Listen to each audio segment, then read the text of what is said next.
see on the November ballot. If approved, Proposal 3 would mandate that 25% of our electricity come from alternative sources by the year 2025. But there's a major disagreement over how much it would cost you. Here's our Capitol correspondent, Tim Skubic. Former Senate Republican leader Ken Sikkema wants you to vote no on Proposal 3, citing a $12 billion price tag. But former House Democratic leader Diane Byram urges a yes vote and says the cost is $10 billion.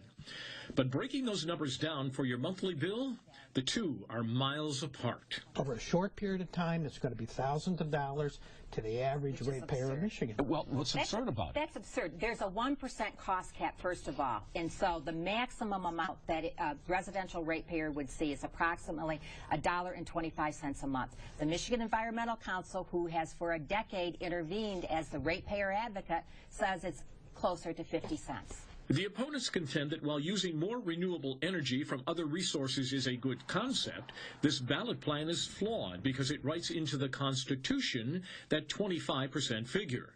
And if lawmakers wanted to change that figure down the road based on changes in energy policy, they argue they would have to go back to the voters with another constitutional amendment.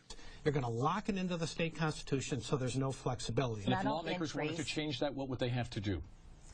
It would have to go, if you wanted to change the percent of renewable energy, it would go back on the ballot. The backers contend the major utilities, Consumers Energy and DTE, have a lock on the legislature, and thus the only way to increase renewable energy in Michigan is with this ballot proposal. Mr. Sikkema counters that the state is well on its way to using more renewable energy, and this plan simply places higher energy costs on the companies on top of their normal rate increases, which are coming down the road.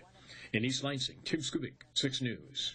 All right, Tim, thanks for that. And our coverage continues online. For a closer look at all the proposals on the ballot, just head to WLNS.com. Click on that Vote 2012 icon. We're going to be right back with another check of the weather with Jim Geyer.